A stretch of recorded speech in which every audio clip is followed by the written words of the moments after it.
¿Por qué el Evangelio está encubierto? Sermón predicado el jueves 8 de febrero de 1866 por Carlos Haddon Spurgeon. Pero aun si nuestro Evangelio está encubierto, entre los que se pierden está encubierto. Segunda de Corintios capítulo 4 y versículo 3. En este versículo y en el siguiente tenemos una descripción muy breve pero muy completa de lo que todo ministro del Evangelio debe predicar. En primer lugar, debe predicar el Evangelio. No debe predicar sobre metafísica, ni sobre política, ni sobre simple moralidad, ni predicar simplemente doctrinas como tales. Debe predicar el Evangelio, que quiere decir buena nueva, algo nuevo y algo bueno, tan bueno que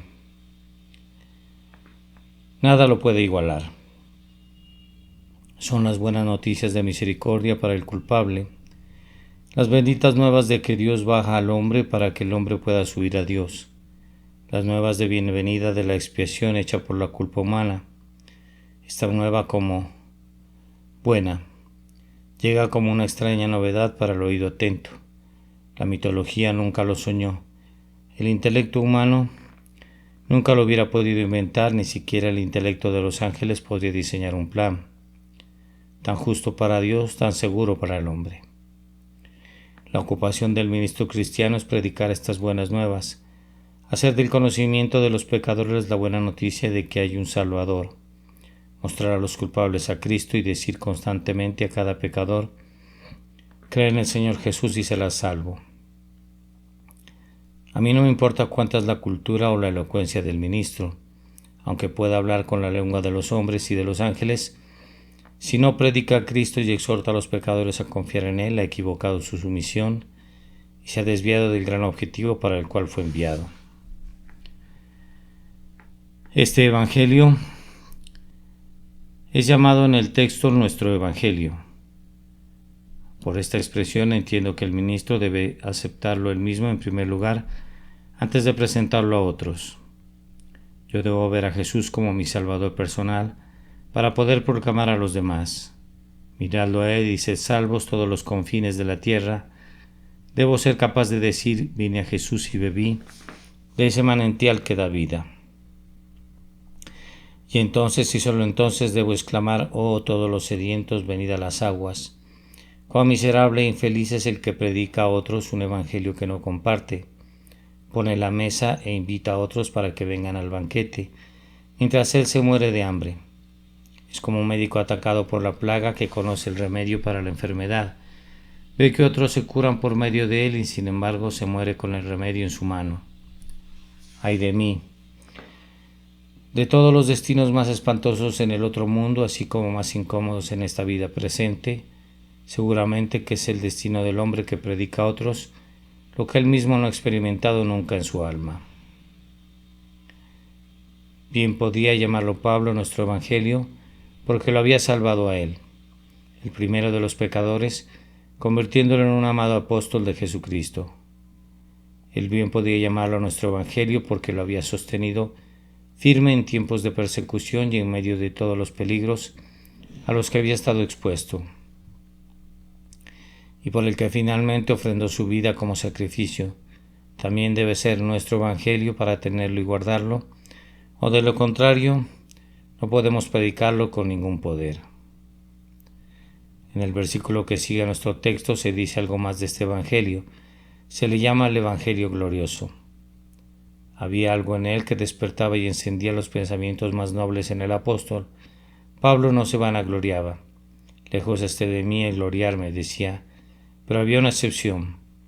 Si no en la cruz de nuestro Señor Jesucristo, no se presentaba como un mero apologista del Evangelio ni decía: puedo defenderlo contra todos y sostener que es razonable.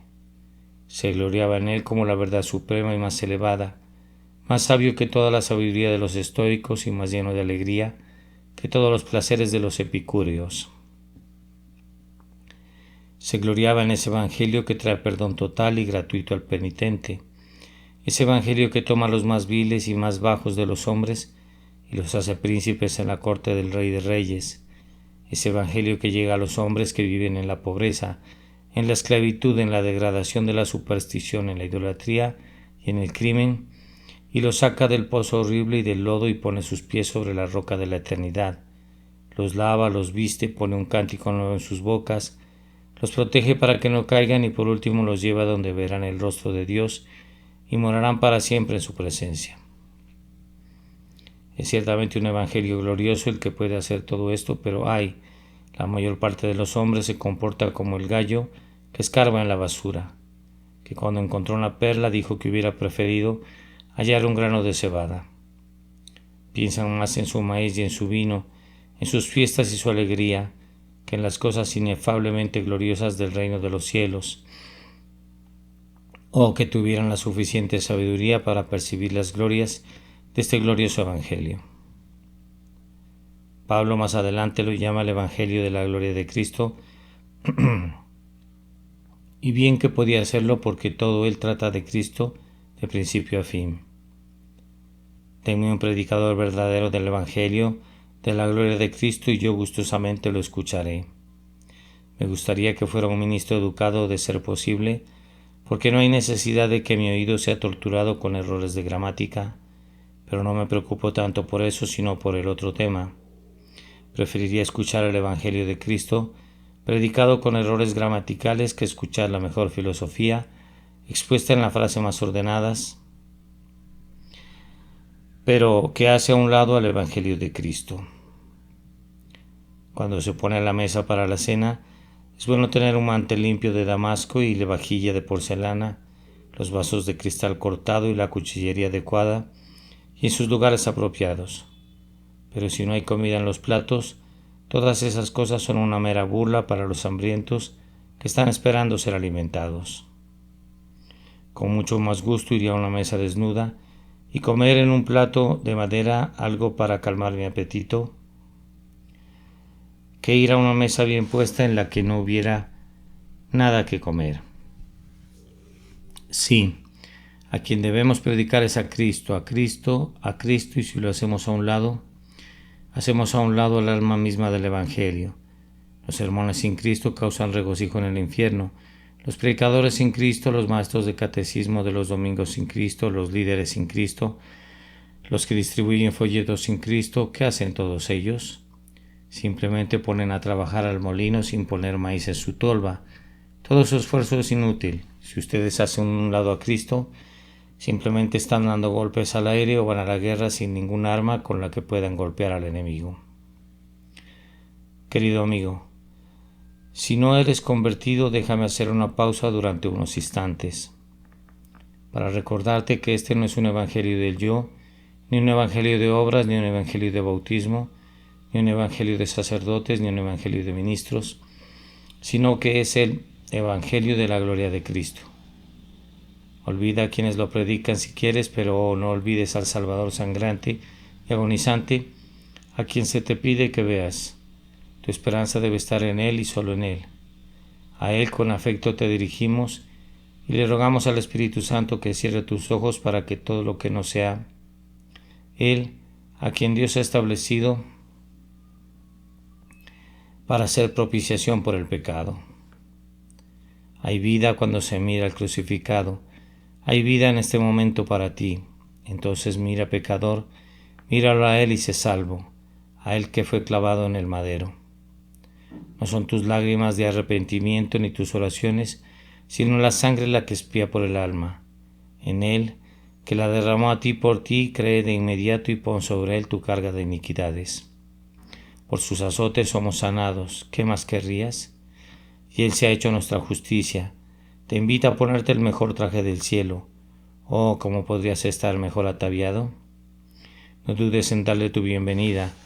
Dios ha declarado que no queda más por hacer, que a su tiempo una vez apareció en el mundo y completó el trabajo que inició. Con esta introducción más bien larga, llego a los 3 puntos sobre los que voy a hablar brevemente, aunque muy solemnemente, porque creo que tiene que ver con muchos de ustedes. Así que primero pregunto, ¿por qué está este evangelio encubierto para alguna gente? Segundo, ¿cuál es el estado de aquellos para quienes está encubierto? Y tercero, ¿qué se debe temer en lo que concierne a ellos en el futuro? Primero, ¿por qué está encubierto este Evangelio para algunas personas? Es evidente que hay algunas personas en el mundo que no entienden el Evangelio, y me atrevo a decir que el Evangelio nunca se ha entendido hasta que es recibido. Podría pensarse que los hombres podrían muy rápidamente entender algo tan simple como crean y vivan.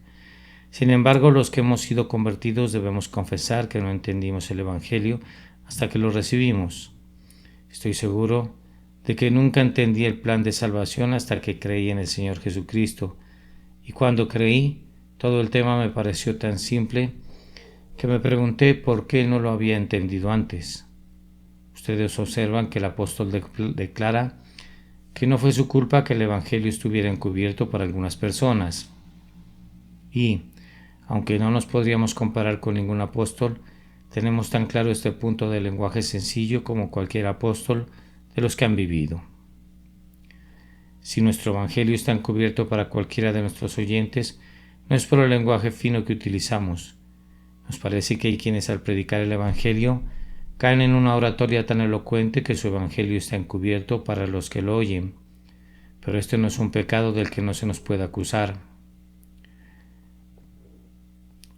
Utilizamos lo que Whitefield llamó lenguaje del mercado. Usamos mucho más las palabras sencillas que las complicadas. Si tuviéramos que encontrar el Evangelio a través de los tipos y símbolos de la ley, podríamos tener dificultades en entenderlo.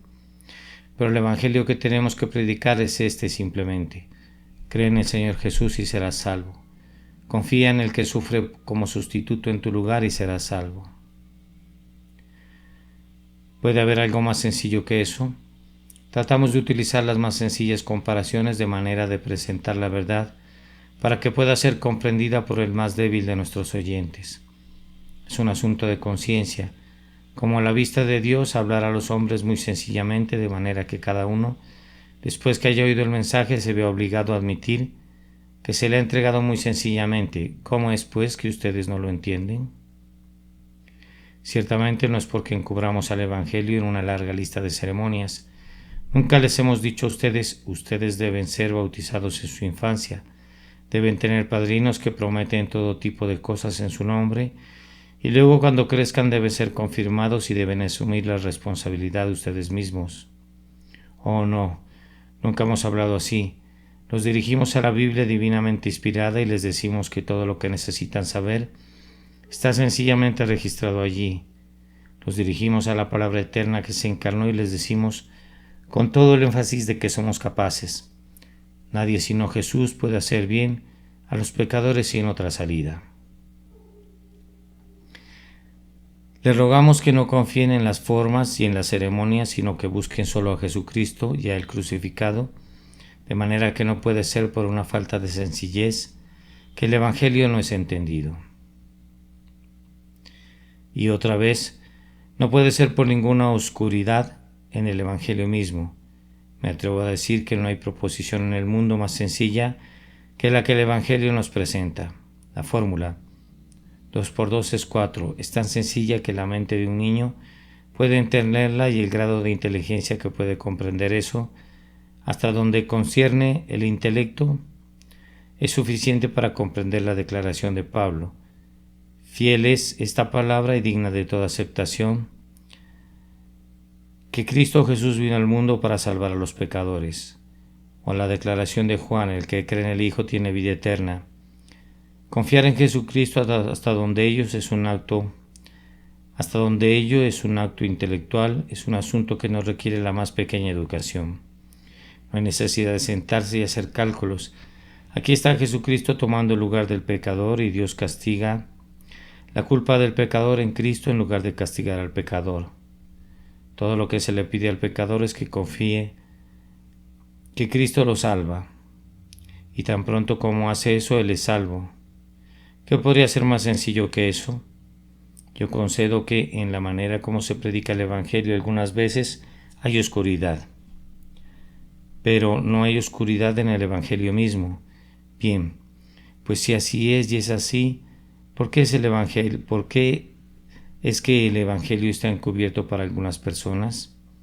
La respuesta es que el Dios de esta edad presente ha cegado el entendimiento de los incrédulos. Veamos cómo es esto. Primero que todo, el Evangelio está encubierto para algunos hombres debido a que nunca han sentido que el pecado sea un mal. Dicen: ¿por qué nos hablas acerca del castigo del pecado? ¿Por qué no dices que Dios castigó a su propio Hijo en lugar de los pecadores? Creemos en la paternidad universal de Dios, así que no necesitamos de ninguna doctrina de sustitución. Ustedes creen que es poca cosa ofender al Dios Altísimo, pero el que cree que eso es una cosa muy breve, pero él cree que eso es una cosa muy grave. Ustedes consideran que el pecado es algo sin importancia, que escasamente vale la pena pensar en él, pero Dios lo considera como una cosa terriblemente pecaminosa y mala y maldita, que Él no perdonará de ninguna manera excepto en aquellos que confían en su Hijo, el sustituto y Salvador divinamente designado. Si se dieran cuenta de lo que es el pecado, pronto entenderían el Evangelio. Si el Espíritu Santo les enseñara que el pecado es la cosa más mortal y más condenable que puedan concebir, de inmediato entenderían la gloria del Evangelio, que les muestra cómo pueden ser librados de su maldición, de su castigo y de su poder por medio de la misericordia de Dios, al dar a su Hijo unigénito para morir en lugar de ustedes. Tú amas el pecado, eso es un hecho, y supones que el pecado no es más ofensivo a Dios de lo que es para ti. Infeliz de ti, estás fascinado por la serpiente que ha llenado tus venas con el veneno que arderá en ti para siempre, a menos que mires por la fe a Él, que fue colgado en la cruz igual que el Moisés elevó a la serpiente de bronce en el desierto para que todos los que la miraran pudieran vivir. Quiera Dios darte gracia para que veas al pecado como Él realmente lo ve, pues entonces te darás cuenta de tu necesidad de un Salvador y prestarás atención al Evangelio que te invita a creer en Él para que puedas ser salvo. Otra razón por la que los hombres no entienden el Evangelio es que no se entienden a sí mismos. Algunos de los aquí presentes hoy piensan que se pueden salvar a sí mismos. Sé cuáles son los pensamientos de ustedes. Para este efecto son: si se comportan lo mejor posible, si dicen sus oraciones, si asisten a la iglesia o a la capilla, si dan limosnas a los pobres, entonces se irán al cielo. No han aprendido todavía que todo lo que hacen está manchado con la lepra del pecado y por tanto no puede ser aceptable para Dios. Sus mejores obras son malas, pues las hacen pensando que pueden ser salvos por medio de ellas. El egoísmo, por tanto, está en el fondo de ellas. No están sirviendo a Dios mediante esas buenas obras en todo momento, están tratando de servirse a ustedes mismos. Si se conocieran mejor, sabrían que todas esas obras no son sino solo pecado, hasta que el Espíritu Santo los conduce a conocer su necesidad de Cristo como el verdadero Salvador que necesitan. Si no estoy en la miseria, no tengo necesidad de los regalos de la caridad, y si ustedes no saben cuán necesitados son espiritualmente, nunca solicitarán la ayuda de Cristo. Pero al menos por una vez, dejen que las necesidades reales de su alma los miren fijamente al rostro, de manera que se den cuenta que son miserables y desventurados, y pobres y ciegos y desnudos. Entonces el sencillo mensaje del Evangelio: cree en el Señor Jesús y serás salvo, será tan bienvenido en el alma de ustedes que casi saltará fuera del cuerpo para agarrarlo. Otra razón más de por qué los hombres no entienden el Evangelio es porque su voluntad no está sometida. Queremos saber, dicen, por qué son tan estrictos los requerimientos del Evangelio. Oh, señores, ese no es el lenguaje adecuado que pueden usar para con su Dios. El mensaje para ustedes es: si no os volvéis y os hacéis como los niños, jamás entraréis en el reino de los cielos. Ese espíritu fanfarrón que dice: ¿por qué este es el único camino de salvación? ¿Por qué se nos impone este precepto? ¿Quién es Jehová para que yo escuche su voz? Ese espíritu ha sido la eterna ruina de muchos. No hay probabilidad de que llegues a entender el Evangelio mientras pienses así. Desciende, hombre, desciende. No hay bendición para ti mientras te coloques tan alto. El Señor te dé a conocer las corrupciones y abominaciones que habitan en tu corazón, para que, en la presencia del Dios 3 veces santo, te rebajes en tu propia opinión y adoptes una conducta más humilde. Pero mientras tu voluntad malvada te diga no haré lo que Dios requiere, no hay ninguna esperanza de que seas capaz de entender el Evangelio. Hay algunos que no pueden entender el Evangelio porque interfiere con sus intereses mundanos. Si sacas una moneda de tu bolsillo y cubres con ella la palabra Dios en tu Biblia, por supuesto que ya no puedes ver esa palabra. Hay una gran cantidad de hombres que nunca pueden ver nada que no sea dinero. Dinero, dinero. No ven más allá de sus libros de contabilidad. Nunca se le va a nada que sea divino y sagrado. No tienen más espiritualidad que un montón de cerdos ante su comida. Dicen que no pueden entender el Evangelio, pero ¿cómo pueden entenderlo cuando su entendimiento ha sido roído completamente por la úlcera de su oro? Hay muchos aquí que no me conocen, pero quisiera hacer esta pregunta a cualquiera de los que no entienden el Evangelio. ¿No hay acaso en tu corazón un deseo de no entenderlo? ¿No es un hecho muy triste que muchos de ustedes no comprenden a los predicadores del Evangelio porque no se quieren molestar en comprenderlos? Tienen un incómodo presentimiento de que la verdad del Evangelio y sus placeres no van de acuerdo.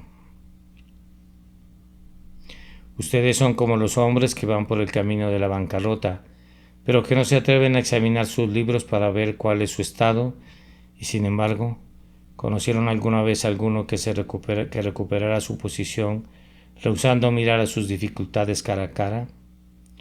¿No es el plan más sensato conocer lo peor de su situación y conocerlo de inmediato? He conocido algunos que no querían entender el Evangelio porque estaban involucrados en negocios que no soportarían un escrutinio. Hay otros que son impedidos de entenderlo todo debido a los pecados que los dominan.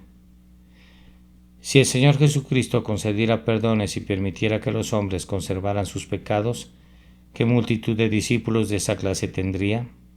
Pero Él dice que, aunque el pecado no sea tan querido como nuestro brazo derecho, debe ser cortado y aunque sea tan preciso como nuestro ojo derecho, debe ser arrancado. Sin embargo, muchos no estarán de acuerdo con estas condiciones y por tanto el Evangelio está encubierto para ellos.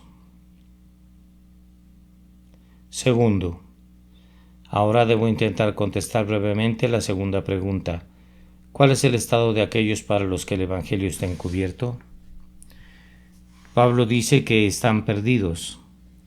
Pero aun si nuestro Evangelio está encubierto, entre los que se pierden está encubierto. Pero Pablo, ¿no eres demasiado poco caritativo al decir que los hombres están perdidos? Los predicadores de hoy les dicen que todos ellos por fin llegarán al cielo. Ah, amados, los apóstoles no sabían de esta caridad sensiblera moderna. Decían como su maestro les dijo, pero el que no cree será condenado. Nuestro Señor Jesucristo sabía que no había alternativa entre creer y estar perdido, pero ¿en qué sentido están perdidos aquellos para quienes el Evangelio está encubierto? Bien, primero están perdidos para la Iglesia. Puedes aportar para los fondos de la Iglesia, puedes asistir a los servicios de la Iglesia, hasta puedes ser un ardiente admirador del predicador y encontrar una cierta medida de interés al escuchar sus sermones, pero si el Evangelio está encubierto todavía para ti, si no lo entiendes y si no crees en el Cristo de quien habla, estás perdido para la Iglesia de la cual muchos a tu alrededor son miembros y si permaneces como eres, estarás perdido para la única gran Iglesia de los primogénitos y nunca formarás parte de la Asamblea General de los Redimidos alrededor del trono de Dios arriba. Es una cosa terrible para cualquiera estar perdido. Yo no sé si hay una palabra más horrible en nuestro idioma que esa palabra perdido. ¿Recuerdas, amigo mío, cuando llegaste del trabajo a tu hogar una noche y tu esposa salió a tu encuentro con la triste noticia de que tu pequeña hija estaba perdida, cómo corriste de una estación de policía a otra y tu pobre esposa perturbada iba de una calle a otra buscando alguna noticia de tu niña perdida? Fue su desdicha estar perdida en este sentido, pero tengo la esperanza de que nunca tengas una niña perdida en el sentido de que sea por su culpa. Cuando la madre noche tras noche busque en las calles frías algunas huellas de su pobre hija perdida. Ah, pecador, tú estás perdido para Dios en ese sentido. Te has alejado de aquel que te hizo, Has despreciado el amor que Él te ha prodigado. Has olvidado todo el cuidado que Él ha tenido por ti. Estoy completamente seguro que no eres feliz mientras estás así perdido. ¿Cómo podrías ser feliz? No estás tranquilo. Estás como un barco a la deriva en medio de una tormenta y sin un timón que lo guíe ni un ancla que lo detenga. Y a menos que el Señor se interponga con misericordia para salvarte, estarás perdido para siempre. ¿Qué misericordia es? Pecador, que todavía no estés perdido en el sentido pleno de ese término. Como pronto lo estarás si no te arrepientes del pecado y te vuelves al Señor. Pero es una cosa terrible estar perdido aún ahora, y si no eres salvo estás perdido. Debe ser lo uno o lo otro. No puedes ser salvo parcialmente y perdido parcialmente. Yo les pediría a cada uno de ustedes hoy que hagan lo que le pedí a mi congregación que hiciera el otro día. Ustedes o están perdidos o son salvos, así que ustedes deciden cuál palabra se aplica al caso particular de ustedes. Pueden escribirla en una hoja y firmarla. Yo recuerdo que en esa ocasión previa, cuando hice esta petición, hubo un hermano que después de explorar con sinceridad su corazón, sintió que estaba perdido, así que él escribió esa palabra y firmó su nombre al pie. Cuando lo hubo hecho y vio la palabra perdido escrita en su propia mano, y con su firma sintió que podría ser traída como evidencia contra él en el último gran día, y se quebrantó su corazón que nunca antes se había quebrantado, y vino como un verdadero penitente a los pies del Salvador. Y antes que esa noche pasara, pudo escribir el mismo salvo de manera tan cierta como antes había reconocido que estaba perdido. Yo ruego porque la experiencia de este hermano pueda ser repetida por muchos de ustedes hoy. No duden en analizar atentamente su propio caso. Si ustedes son salvos, no es difícil que ustedes mismos lo sepan, y si no son salvos, es bueno que lo sepan de inmediato. Si piensan que son salvos cuando no lo son, su ruina será más terrible porque no tuvieron el valor de encontrar la verdad. Si hay alguna duda acerca de este asunto, que se aclare de una vez. Vayan a Jesucristo en este preciso instante, confiesen su pecado a Él y confíen en que su preciosa sangre los lavará completamente. Entonces ya no estarán más perdidos, sino que serán salvos en el Señor con una salvación eterna. Tercero, ahora para terminar, déjenme responder en unas cuantas frases a la tercera pregunta. ¿Qué se debe de temer en lo concerniente a aquellos para los que el Evangelio está encubierto? Es de temer que, además de su ceguera natural, una segunda venda haya sido puesto sobre sus ojos por el Dios de este mundo. Esta es una expresión muy notable, el Dios de este mundo. ¿Este mundo, pues realmente adora al demonio? Hay personas que adoran al demonio en ciertas tierras lejanas y levantamos nuestras manos con horror y decimos, qué gente tan terriblemente mala. Sin embargo, en nuestra tierra también hay muchos adoradores del demonio. El amante del placer, que es sino un adorador del demonio, es al demonio vestido con sus mejores galas a quien adoran algunas personas, pero es el demonio. Algunos adoran al demonio de pezuñas de oro, pero es el mismo demonio de todos modos. Si yo me perdiera, me daría lo mismo que estuviera perdido en una mina de oro o en una de carbón. Si fuera a romperme el cuello contra un bloque de oro, sería igual que me lo fuera a romper contra un bloque de piedra. De manera que si ustedes están perdidos, encontrarán muy poco consuelo, pensando que están perdidos de una manera más respetable que otros. Cuando el Dios de este mundo llega a un hombre que por naturaleza ya está ciego, él busca redoblar su seguridad, vendando sus ojos tan cuidadosamente que la luz del Evangelio estará aún más completamente encubierta. Si tal hombre asiste a un lugar de adoración, el demonio lo convence de que no es un pecador, de manera que no se siente aludido por las advertencias y exhortaciones del predicador. Otro dice, no pretendo preocuparme por estas cosas, mi única meta es triunfar en el mundo. Sí, simplemente así, el Dios de este mundo ha cegado sus ojos. Tan efectivamente, ha cegado Satanás al hombre que no puede ver su propia depravación. Oh alma, ¿De qué te sirve ganar todo el mundo y perderte para siempre?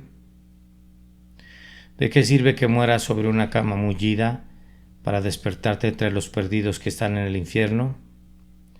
Que Dios nos dé a todos la gracia de ver estos dos mundos bajo su propia luz.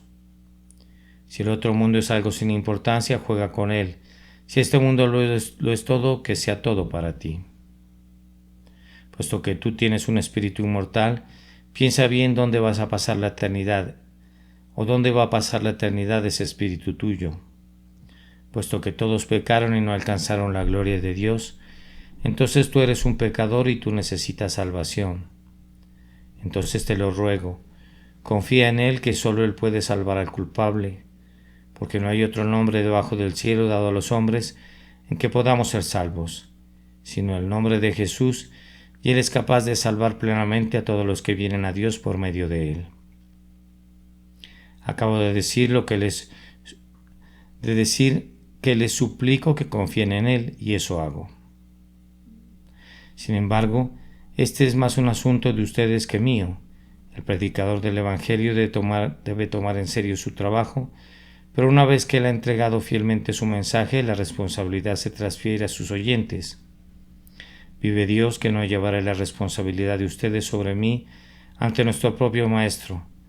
Debemos sostenernos o caer, pero como tu amigo, como uno que devotamente desea que no te pierdas, te suplico que busques en Dios la gracia para deshacerte de las escamas de tus ojos, de manera que puedas ver el pecado y la salvación, y todo lo demás tal como son a sus ojos, y puedas mirar a Jesús y encontrar la vida eterna en Él. Jóvenes, algunos de ustedes tal vez van a la Universidad de Oxford o Cambridge.